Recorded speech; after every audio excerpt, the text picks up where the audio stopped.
I am unashamed. What about you?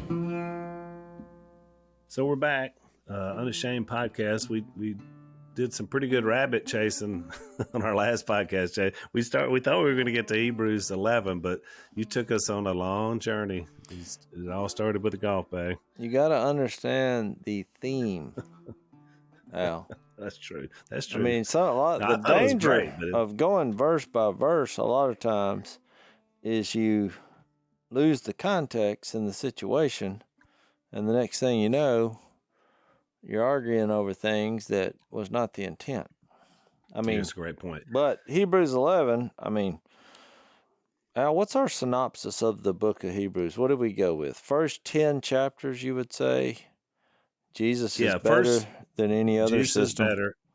And I would say these last, when you get to 11, 12, and 13, basically, he's like, now that we know Jesus is better, let me just show you how much better he really is. So to me, it kind of gets personal. But what's interesting is he starts that out with this concept of faith when he gets chapter 11. But then he just goes down the old walk through memory lane about these great people that trusted in Jesus before they ever knew about him, which is kind of the whole point. So, that was I would say kind of the shadow aspect of it that's come to this point. Now he's going to actually name names. And that's where we get into these guys. He actually quoted that Habakkuk in, is that how you say that? Habakkuk. Yep, Habakkuk. In Hebrews 10. That's a good name you don't hear people name anymore. Habakkuk. Good luck with that. But he quoted him in 10:37 and 38 because he said the righteous will live by faith and we shouldn't shrink back. And so then he's like, okay, let me explain faith. Which, look, I'm telling you, we've been talking about it for about 7 or 8 podcasts, but I think it's needed because it is, I think a lot of people tend to think, especially non-believers, this is just, faith is just some, like, buying a lottery ticket and hoping you win. That's not faith. Think about it. You're reading through the list of the Hall of Faith, and God is merciful when he just threw in by faith the prostitute Rahab, because she welcomed the spies, was not killed with those who were disobedient. I mean, he's protecting prostitutes in under the gist of faith, what it is. So this thing about just for certain select group and all, now it comes down between. It's so funny you said that, Phil, because I read these commentaries sometimes just to see what they think. Well, you're saving prostitutes. Well, yeah, that was one of them, one of the guys, and I didn't. I know what you're gonna say. Yeah, well, they look at the Hebrew word when she was referenced in Genesis. Yep. And it could be, the word in Hebrew could be like innkeeper or hostess. So they're like, not necessarily. The problem is this Greek word used in Hebrews, it's a prostitute. It's a lady of the evening. Yep. And that makes people feel uncomfortable. And I don't know why, because I'm like, well, Jesus himself, how many times did he, you remember the woman in John 8, which they say, well, in some of the manuscripts that wasn't there. Yeah. Then He's not Luke, that forgiving. Then you got Luke 15. I'm like, why do people have a problem with just inserting their performance into the grace of God? And that's the problem. It's our salvation's not built on that. It's built on grace. It's better, way better. Yeah, the person who wrote most of the New Testament, his sin was killing Christians. Yeah, plus that's about as bad as it gets. So, and it alleviates the thought is that it's impossible, because you can be so sinful that you say, well, if you look carefully. It makes people uncomfortable, and I get it. And and you take it to the extremes, where you got people locked up in prison for the most heinous crimes, and you say, what do? Well, you preach Jesus to them. And there are consequences for that, and there are reasons to hate these type of people in the sins they committed. But you got to remember, it's our job to share Jesus. That's the only truly transforming thing that can happen to a person as far as, forgiveness and a new beginning. I mean, it's just the truth. Samson got into a hair detail. Well, Samson was peculiar, but look, I mean, I know we're going to look at these in detail, Al, but I mean, I thought about this Jephthah. I don't know if did y'all name Jep after this guy? We did. But when you think about his story, I believe I have this one right. I mean, I didn't research it, but wasn't he the one that he prayed to God that said, if you'll deliver me in this battle, the first thing that comes out of my house when I get back, yep, he was probably thinking about a lamb or a goat. I will give as a sacrifice. Well, then his daughter walked out. I mean, when you read about Jacob and Esau, that was dumb. And I kind of defended him just because not that it wasn't a dumb thing to do to sell your birthright for a bowl of soup. But I've done a lot of dumb things before when I was hungry, and I mean, I get it. It was a dumb thing. But now this here makes that look like nothing. That's right. Of course, a lot of the Bible scholars, because they have trouble wrapping their head around it, say, well, he probably didn't actually sacrifice his daughter, but just like sent her to a convent or whatever where she couldn't marry, or, it was, but I mean, that's what these commentaries say. And my only point is say we don't have to come to an agreement with what actually happened. We realize one thing: God's grace is deep. Oh, because all these people have a problem. But guess what? I got a news flash. All these people doing this podcast, we got our set of problems and issues, and everybody listening, we're sinners, and God's grace is what corrects that, and He uses flawed people to spread the news of His Son. I mean, that's just the way it is. Yep. Well, and it's actually one of the greatest tenets of truth about the entire Bible, because what other stories would be told, especially in the religious world of any kind, where the heroes of your story in your book are so flawed?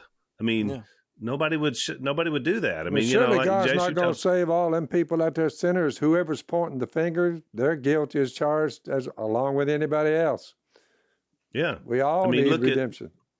Look at King David, one of the greatest, people in the entire Bible. He did all these amazing things, but he also did some of the most terrible things. Just that horrible. were part of his life. Even Noah, post-flood, you would think, you're like, what? I mean, that's right. Yeah, exactly. But to Dad's point, that's why they're in here.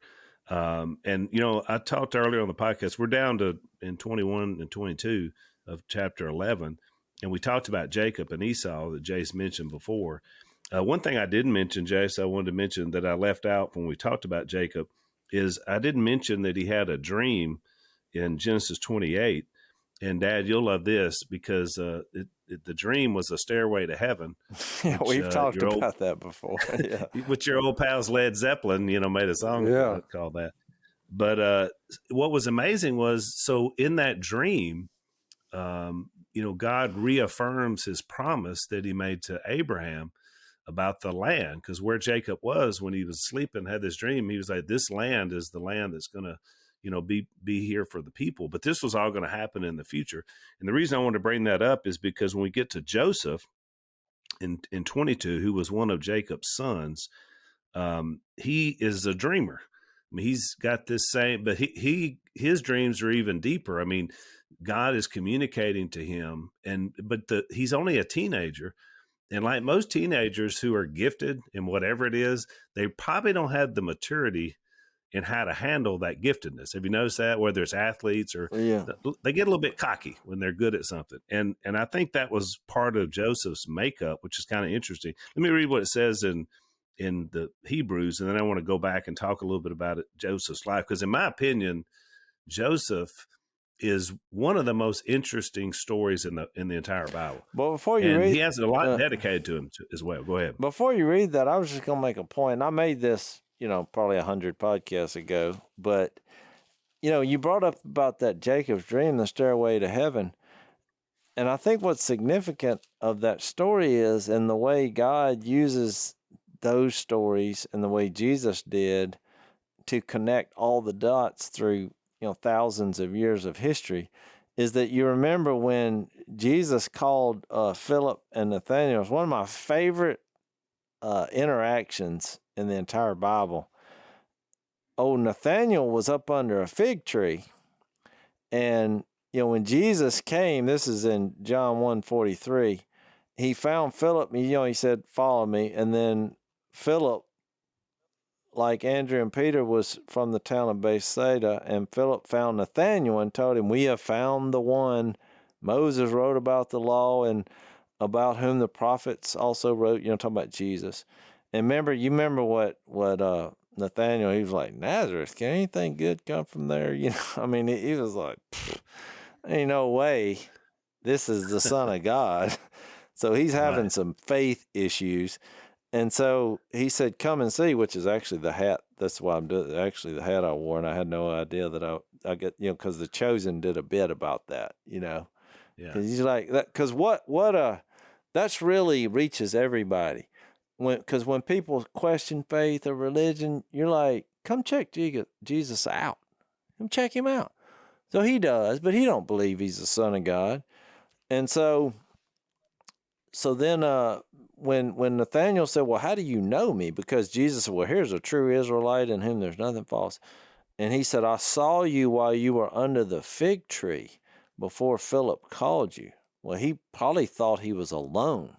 You say, what's this got to do with Jacob's dream? Because look, you're making the implication, and I got this from McGuigan, so I'm, I feel pretty confident about it. So it wasn't that he saw him under the tree. He then told him what he was thinking about. And what he was thinking about was that stairway to heaven, because he said, Nathanael declared, "You're the Son of God." And Jesus said, "You believe because I told you I saw you under the fig tree.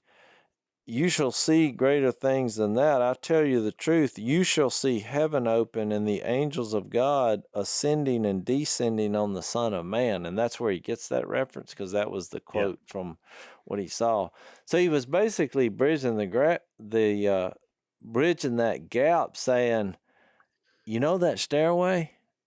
I am that stairway. Mm-hmm. I'm the ladder to heaven. And right. So I just think when you read these stories in Hebrews 11, okay, he had a dream. He was wrestling with God, and he saw a stairway. Well, Jesus is the stairway. By the way, that's basically what he says, Jase. God so loved the world, he sent Jesus. Whoever believes in him, puts faith in him, won't perish, but have eternal life. God did not send his Son into the world to condemn the world. That's what Hebrews 11 and 12 and then there's all talking about. But to save the world through him. Yeah. Whoever believes in him is not condemned. But whoever does not believe stands condemned already, because he's not believed in the name of God's one and only Son. This is the verdict. Light's come into the world, but men love darkness instead of light because their deeds were evil. Everyone who does evil hates the light and will not come into the light for fear that his deeds will be exposed. Well, the Hebrew writer's exposing all these sinful things that happened in the Hall of Faith crowd. Yeah. For whoever lives by the truth comes into the light, so that what may be seen plainly, that what he has done has been done through God. Basically, he's saying, look, don't ever tell me you're too sinful to be saved. Yeah. Just read what I've told you about that. Well, it's a struggle that we all go through. We all go through it. We need a break. So, let's take a break. I guess one of the most fun sponsors that we have to talk about, to me, is fun, because guys hardly ever talk about this, is underwear. And there's a company called Tommy John, which I've been a huge fan of for many years. and was telling Jason Dad about it, but it's like, who's going to bring up underwear? But I was like, you got to try this underwear. Well, now they're our sponsors, and so they sent some for Jason Dad to try it. And you both agree, right? Great underwear, best you ever had. Fantastic. 17 million pairs have been sold, so there's a lot of other people that love it. And they don't have just underwear; they have very comfortable loungewear as well, pants and shirts, shorts that I love to wear. And it's always my go-to when I just want to be comfortable around the house. And look, they've got a best pair you'll ever wear, or it's free guarantee. Meaning, if for whatever reason you don't like them, they'll send your money back. So you got nothing to lose. Go to TommyJohn.com/Phil, and they're going to give you 20% off your first order. So you're going to save some money and try a great pair of underwear. 20% off, and that's men or women. 20% off right now, TommyJohn.com/Phil. That's TommyJohn.com/Phil. See their site for details.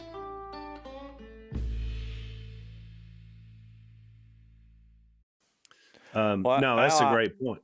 Well, I hijacked your thought, but I just, I think when you read these stories in Hebrews 11, they just seem like names on a page.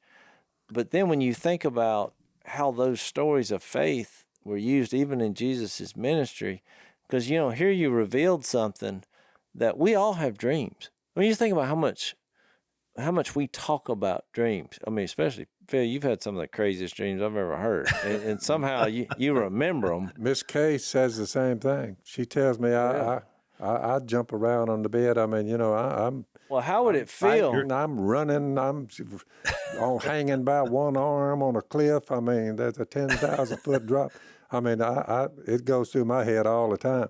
Yeah. I get up swinging, knocking around. Miss Kay, she hollers. I calm down. Yeah. I said, well, what was I saying? She says it was unintelligible. I couldn't. It was just. So what I'm saying is, what would happen to you if you read about somebody's dream? You are under a tree by yourself, just reading, and then a guy walks up who says, the story you were reading about the dream that happened a couple thousand years before, or however long it was, that was me. You're like, wait, what? I mean, that's basically what he did.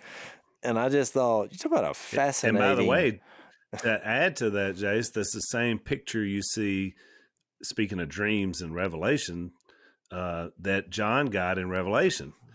This idea that Jesus was the bridge to the other realm, and you have angels there, and then but now he paints a picture of the people of God are there as well. And you're right, it's fascinating that we go all the way back to Genesis 28. And I already described to you Jacob's life. I mean, his name meant deceiver. And so he hadn't got to that tipping point yet, which happened for him later. And yet he got to look at the vision of Jesus, even where he was. It's so exciting to me. I mean, to me, this is what I love about the Bible and getting down deep in the weeds of it all, because you see things like this, and it's just hard to describe that to a person who doesn't believe that, like, one day I'm reading my Bible, and I'm reading what somebody thinks about it, and I'm connecting these dots. Because when he gets to chapter 12 and gets real practical, when he's like, all right, so we're surrounded by all these witnesses. We need to fix our eyes on Jesus. Well, it's a lot easier for me to do that when I realize that he called Nathaniel and he went back to Jacob's dream, and there's a rock song out there talking about the stairway to heaven. And I'm like, you really want to know about that song that guy sang? It's the basis of where he had that crazy idea. I don't even know what that song's about, but I know the reality of it, that here's Jesus coming and saying, I'm the stairway and I'm on the same earth that you're on. I was here. It's documented. It's a historical fact.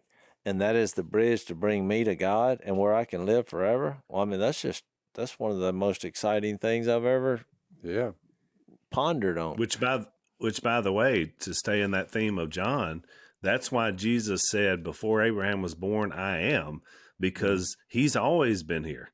I mean, this idea that only when he became a human, no, he's been around. He's the same yesterday, today, and forever, which is pretty powerful as well. All right, go back to Joseph. Sorry. Okay.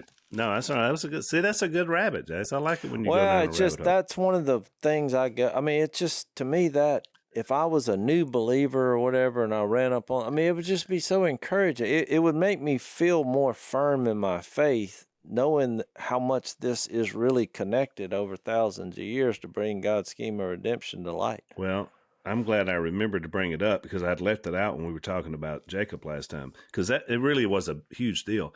Yeah. I believe somehow that was probably linked. So I told you the story. So Jacob winds up marrying 4 women, and he really only loved one of them, which, by the way, is another great reason to not have polygamy, because it's just a bad situation. It's another sign of God uses us despite our. I'm married to one, but I can't even fathom being 3 more come along.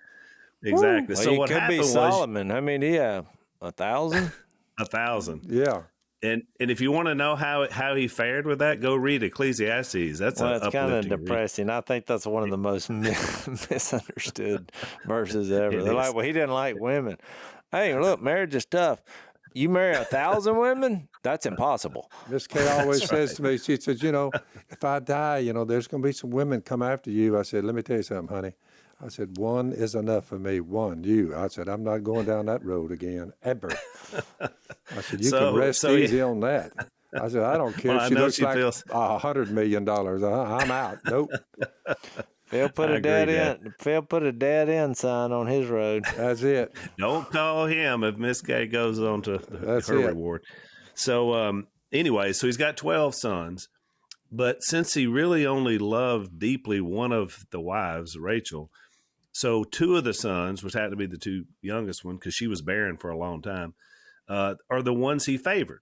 And so Joseph was that next to the last one. Which probably wouldn't be right. I mean, you're supposed to treat them all the same. Right. Well, exactly. I mean, it was a bad situation. And look, what's interesting is I believe, so you have all this backbiting and negativity in this family as they're getting older. So now Joseph's a teenager where his brothers are quite a bit older than him because they've been around for a while. Well, guess what? They hate his guts. And like you said, Jace, not that that's right, but it's kind of understandable why they don't like him so much. I mean, he's doted on. He can't do anything wrong. I mean, no offense, but me and my brothers, there was a time where if I would have looked up and someone said, your brothers, they've sold you out of the family, it wouldn't have shocked me.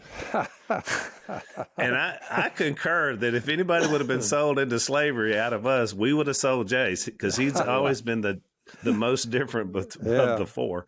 But so anyway, so what happens is he's having these dreams and they're coming from God and they're prophetic. So he's able to he's looking into the both near and far future. And the first ones he has are his brothers bowing down to him. Well, I told you before about the quote when the guy says, what happens when your life exceeds your dreams? And the guy tells him, keep it to yourself. This is one of those situations. This is one of those situations where, he didn't know any better. He's 17 years old. When he tells his brothers, you know how that goes over? Not well. And so now they're like, we got to do something about it. So they were going to kill him.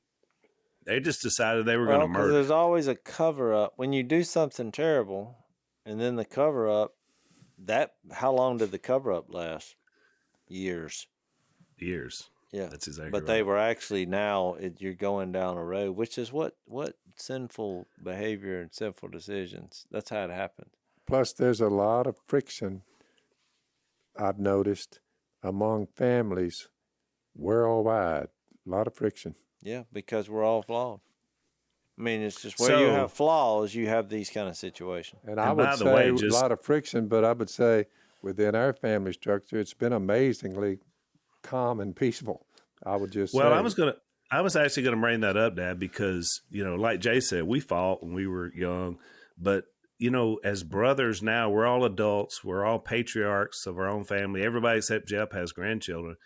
But the one thing that we kept solid through the whole process was that we weren't jealous of each other. It didn't matter. That is correct. We had we had every opportunity to be jealous because we had a national television show. Some people are making more money than others. But through the whole process, I just remembered that I want my brothers to be successful. And I think that bond is what held us together through everything we've done in our lives, that we would never wind up like this crew did. Anyway, you slice it, Al, the Robertson clan, you're the oldest, Jase right underneath you, Willie, Jep. Everybody, in my humble opinion, has done remarkably well while they've been on earth as far as financially, spiritually. I'd say, boys, I tell you what, you're not all family groups could say that. Well, I'm serious. Let's take a break. I'm wearing the uncanceled T-shirt. These are all merchandise from our show, from Unashamed Nation, which now not only has Romans 1:16, but has Hebrews 11:16, thanks to Jase. And there's a lot of great merch that's on the website. If you go to unashamedmerch.com, Love Always Protects T-shirts. You got the mugs, you got hats, you got shirts. Also, if you use the code unashamed10, you're going to get 10% off. So that's a good deal at unashamedmerch.com. If you're a Blaze TV subscriber, which we want more of you to be, so you can get that Unashamed overtime, you're going to get 20% off the gear when you use the code Blaze Sub. So check these guys out. We love to be able to let the world know that we're unashamed. And so grab some of our merch at unashamedmerch.com.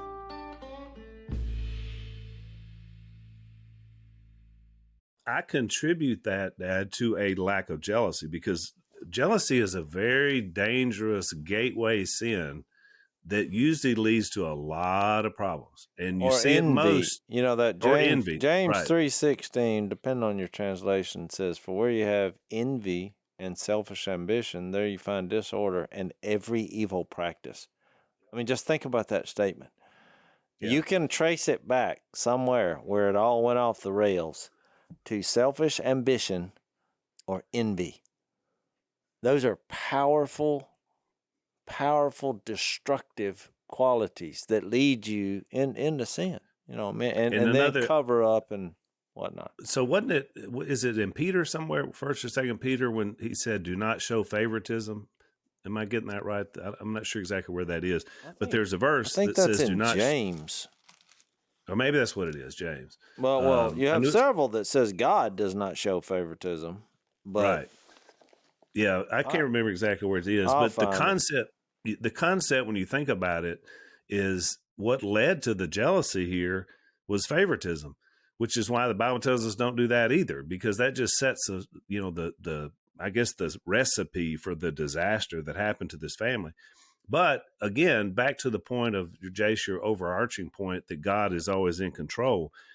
God's going to use this whole situation and all this sinful situation to bring about his plan, because the whole point was to get Joseph to Egypt, because that's where the nation of Israel was going to be born, was in Egypt. And so to do that, this whole process played out in the lives of these people. So while you're looking up that verse, I'll tell you the rest of the story. So Joseph, the oldest one, which is always the oldest son that at least has a little bit of wisdom, which that's true in most families. But the oldest son says, let's don't kill him, because that would kill our dad if we'd killed him. So let's just sell him into slavery. And so that's what happens. They went up selling him into slavery, which was, I guess some could argue it was as bad as death, because now he's off to some foreign country and he's just a teenage boy. I mean, he's only 17 years old at the time. Yeah, it was James. It was James. It's James 2:1, where it says, "Brothers, as believers in our glorious Lord Jesus Christ, don't show favoritism." Of course, then he tells a story about somebody coming in with shabby clothes, and of course, we're but you do it in families and in restaurants, and look, I get embarrassed sometimes because as famous people, we get shown favoritism at times. I mean, I told you when I was on vacation, I went to this restaurant. We pulled up. I'd already felt like I'd got a sign from God that that's where we need to eat, because everybody I asked where to go, they're like, go down here. And so when we get there, they're like, well, it'll be an hour wait. I was like, okay, that's fine. And so when I went back through, the girl who was doing the whatever, the hostess. reservation. Yeah, the hostess. She said, "Oh wait, are you Jase from Duck Dynasty?" And I was like, "Yeah." And she's like, "Well, I mean, can I have a picture?" I was like, "Sure." 1 minute later, my thing went off for my table's ready. She said it's going to be an hour. It's about 10 minutes. And it was a minute. And I thought, ooh. Of course, I went and took it. But still, you know, I thought, it did make me feel bad. You know what I mean? Just because she recognized me. And Missy's like, what happened? And I said, I think we just got bumped up in the batting order. I was like, should we just say no? And Missy's like, what are you, crazy? And I thought, well. You're not showing favoritism. I knew there was a verse in the Bible. Well, I don't know. You know what I mean? Because it's like, because people there who are coming in before me, they're like, well, how'd he get bumped up? Yeah. So I didn't know what to do about that. I mean, I'm confessing my sins here. Go sit down and eat. I don't think you sin. But anyway, so favoritism has set the stage. He's sold into slavery. And so what happens is he winds up getting more dreams that predict a famine that are going to eventually get, the people his people into Egypt. But a couple of things happened that I wanted us to talk about today because I just found them fascinating. The first one was he wound up he obviously was gifted. And so he winds up, being in Potiphar's house, which Potiphar was a high up official in Egypt. So, this guy was a big, big deal at the time because he was right there. He was Pharaoh's right-hand man.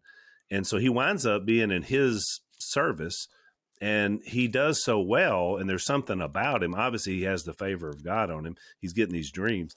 And so Potiphar recognizes that and puts him in charge of everything. Now, remember, he's a teenage boy. I mean, maybe a little bit of time has passed, but he's not that old.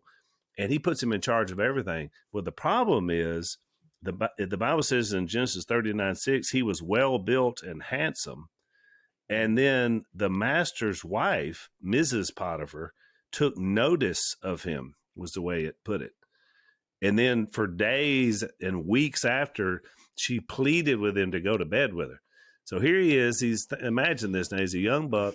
Which is a hard position to put a young, you said a young boy. I would say young man. He's a teenager. Yeah, a young man. Yeah. Correct. But so right. So think about it though. He's in this position. He's, she's his boss's wife. And look, she's probably had this situation before. This isn't her first rodeo, I would guess. This is the first time Joseph showed up because, Potiphar's not there. And so she's sleeping with the help. That's what's happening. And everybody probably knows it, including Potiphar. But, he has every reason to do this and be justified in his own mind because she's the boss. And, I'm a young man and she may or may not have been a good looking woman. But you know what he said, which was incredible? He tells her, he says, my master has put me in charge of everything in this house, except for you, because you're his wife. Now, this is a teenage young man that has figured this out. And then he says, how could I do such a thing and sin against God? Which now we're getting into why we're reading about him in Hebrews, because as a young man who had this going on, had every reason to do the wrong thing, he just said no. And so, Dad, you mentioned this a few podcasts back. So she grabs him one day and says, "Oh, you're going to bed with me right now."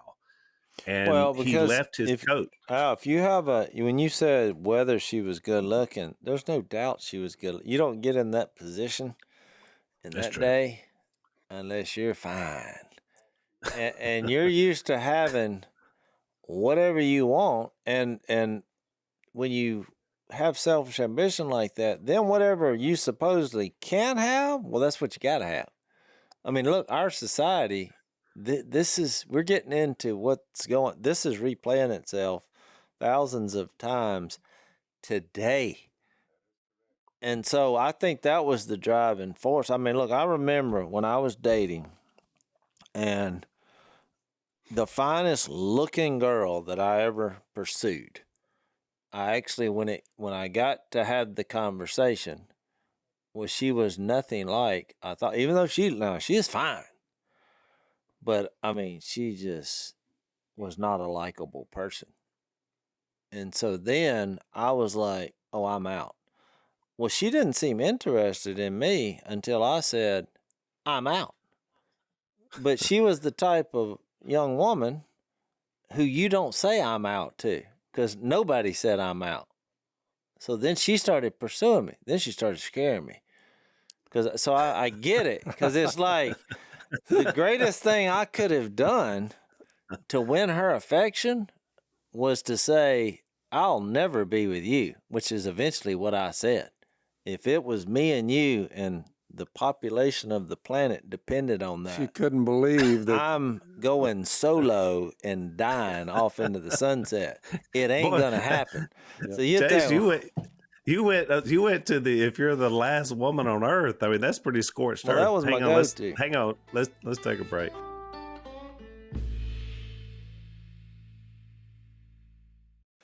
But what I'm saying is that actually, well, I thought any woman on the planet, once you make that illustration, that's it. Their feelings are hurt.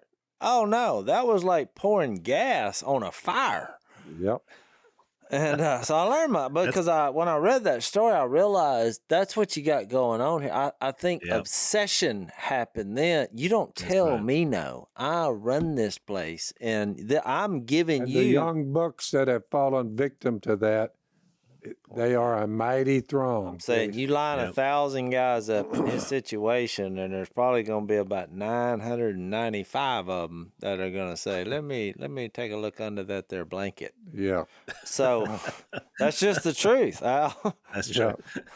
That was a reference to the outlaw Josie Wales. Josie Wales. If you don't know what that reference was, you got to watch the movie if you're going to listen to this podcast. So you're right, Jace, and I hadn't thought about that, but you're right. It made him more alluring because he said no, because he didn't. Exactly. So she tried to force the issue.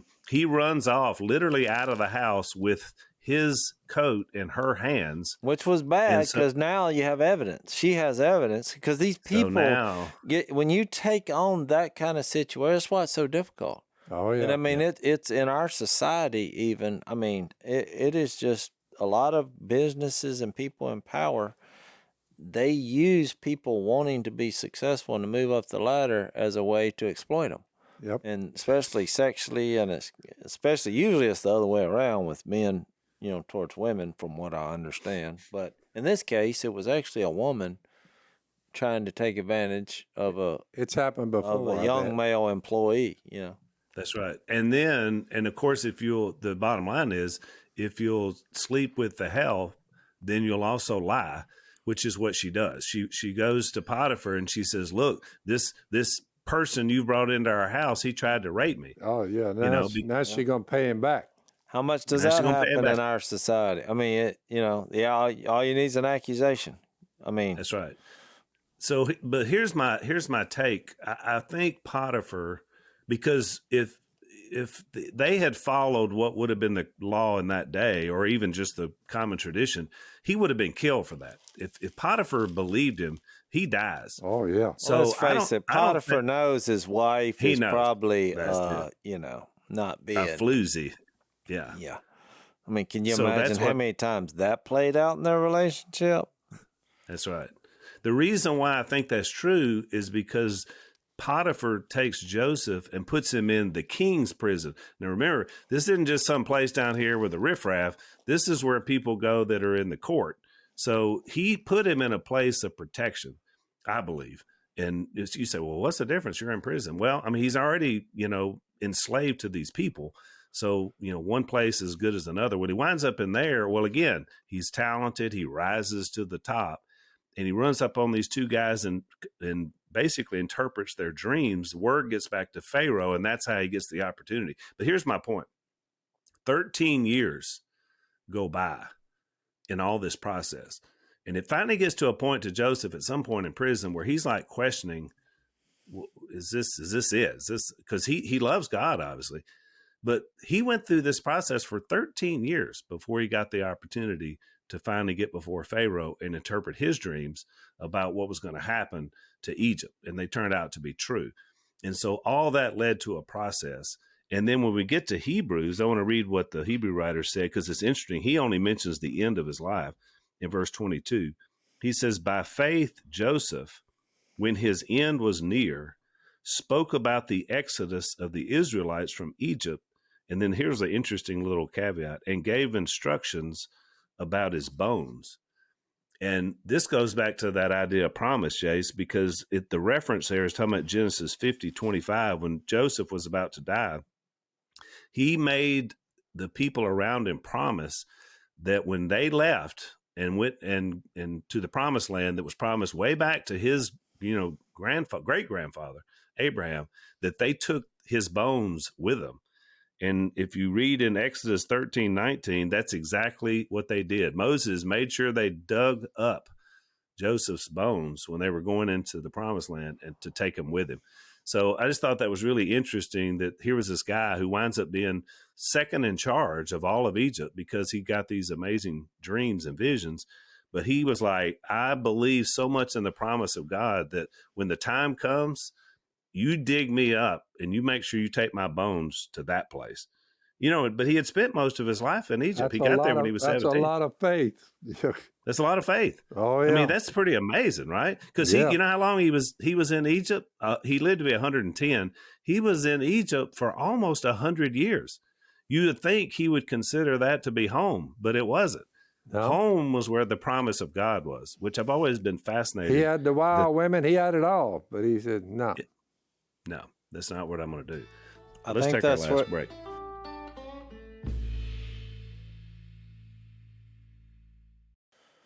I think that's where they got the idea in Lonesome Dove, when they're carrying the bones. Remember that shit in the movie? Oh, yeah. I hadn't thought about that. That's what, hey, you always, Hollywood, you always go back to the Bible, and it's somebody has an idea. It's one of my favorite, it's one of my favorite lines when because there's a whole hour of him like getting him there, and he's in the rivers and he almost loses him, and the Indians are after him, and he goes all the way from Montana to Texas, and when he gets there and he buries him, he's sitting there and he's crying, old Woodrow, and he says, "Well, I guess that'll teach me." Yeah, tell a man give your word. Not to give your word.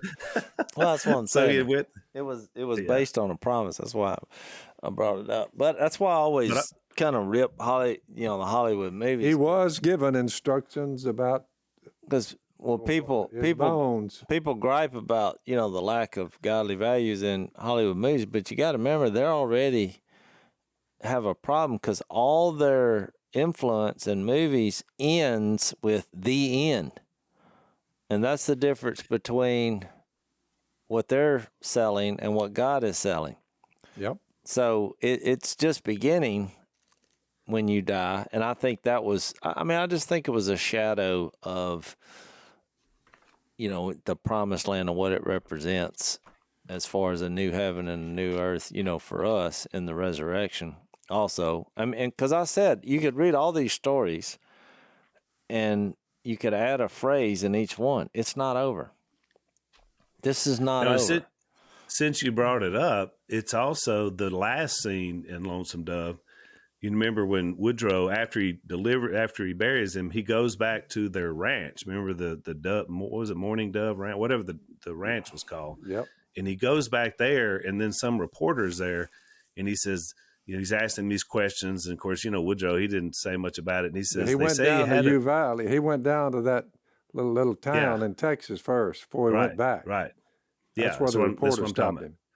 Yeah, and the reporter says, they say you had a vision, and he kind of stops, and and then in his mind, the audience gets to see what happened to all those people he left with, and most of them died along the journey, including Gus. And he kind of tears up, and he says, "Yeah, I had a vision." And then that was it. And so, but the whole thing was he was back to where he began, but this whole journey that we got to go along, which, by the way, greatest thing ever made on television, in my opinion, was Lonesome Dove. Good. So it was good. If that's something else you've never watched, you better go back and watch Lonesome Dove, because it's really, while really we're good. plugging we actually watched a movie that the other night that was good. It was shocking. And I picked it because we were all together as a family. And they're like, which is also shocking. Well, they said, let's watch a movie. And I said, do what? Why would we want to ruin this perfectly great vacation with watching a movie? And then everybody kind of said, yeah, that's right. I said, but let's look. We hadn't watched the movie so long. And so they were throwing out movies, and they were throwing out like Jurassic Park. And I was looking, I was like, no. I mean, because it was no. And so I found one, and I'm like, I got one. And it was called 13 Lives. And it was based on a true story. First of all, it's PG-13, which that was a prerequisite for me. It was based on a true story. And it was rated high, whatever the rating thing I was looking at. And it was like a 7.8 out of 10. I was like, I got it. Of course, they were like, no, I mean, what is that about? And I was like, this is it. I mean, I really sold it. I was like, I'm telling you, this is going to be good. Because, and what the director was Opie on from Barney, Barney, Andy Griffith. Yeah, Ron Howard. I was like, he usually makes pretty good movies. He does. We watched it. Fantastic. It's great. 13 Lives. What Go is it watch about? it. I mean, I don't have a don't dog. tell the movie, but I'm not going to tell the movie. It's a true story. So you don't want to know. The least you know about the movie, the better. And look, it was so funny because we get to the end of the movie. I'm literally on the edge of my seat the entire time. It was fantastic. And my son Cole says, well, you know what's crazy? I Googled this, and everybody, I mean, there's like my whole family simultaneously goes, whoa, don't you say a word. Because we all knew it was a true story, but we thought, he was like, I wasn't going to tell how the movie going to end, but the fact that he was doing research, I'm like, I don't want to know. I don't want to be reminded. I just want you to sit there and eat popcorn and watch this to the end and don't say a word. It was a really good movie. So if you're needing some family time, I don't see many that I can recommend. There may be 2 cuss words in the whole movie. I hate that there's 2, but there probably is. But overall, it's a family viewing, watch true story. It sounds like to me you were the star of this vacation because you insisted they go to the good place to eat. They didn't want to go. Yep. You insisted they watch the movie. It was excellent. And you kill roaches for the entire vacation. Yeah. I mean, Al, you should be the MVP. What's funny is they actually brought that up. They're like, you have made a series of good calls on this vacation. So for once in my life, I was like, yes, I picked a good movie. People like me right now. But that's a dangerous road to go down when you start recommending movies. Oh, yeah. But if you don't like this, you know what? Just throw your TV in the river. I mean, it's a good movie. All right. So I want to read, we just have a little bit of time left. So I want to read an Exodus 1. I want to read a little bit about this because we're going to talk about it a little bit in overtime to set us up for the next podcast that we're going to talk about Moses. So they have this famine. And so it's a long story, but that winds up getting Jacob and all the other sons and their families to Egypt. And so that's where they are when we get to Exodus chapter 1. So, I asked you guys to read the end of Genesis and you'll get all that. So in verse 5 of Exodus 1, it says, the descendants of Jacob numbered 70 in all. Of course, Joseph was already in Egypt. So think about this. You're talking about 70 to 75 people that are the family of Jacob. And now they're in Egypt because of how bad this famine was, which is where they were. And so that's how they get there. And it said in verse 6, Joseph and all his brothers and all that generation died. So now we're talking about a long time has passed, but the Israelites were fruitful and multiplied greatly and became exceedingly numerous so that the land was filled with them. And then it says a new king who did not know Joseph came to power in Egypt. And then it's going to start the next part of our story.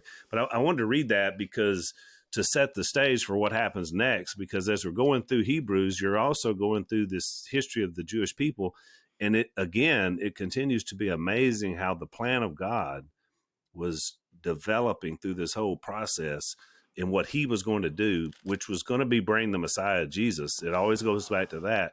But this, like Jay said earlier, the details of the story are what makes it fascinating when you think about what these folks went through to get to this point. Yeah, exactly. So you got any other comments, Chase? Before I just thought before we go to the overtime, what I found kind of interesting, which I know I'm skipping ahead a little bit, that he mentions all these names, and you go through these stories and you find encouragement, like we said, that God can forgive you of anything and use you. But right. And there's a lot of great lines. When we get to Moses, I love this statement in 27 when he said, by faith he left Egypt, not fearing the king's anger. He persevered because he saw him who is invisible. Now, what a statement that is. And we'll talk about that, next time. But I also wanted to say that he used people's names all over, and then all of a sudden, when he gets down to verse 30, he just throws in an event. It made me think that it's like, in my redneck mindset, that it's like you have all these great men of faith, and then it was like, oh yeah, let me throw in this story about the rednecks who went down there and defeated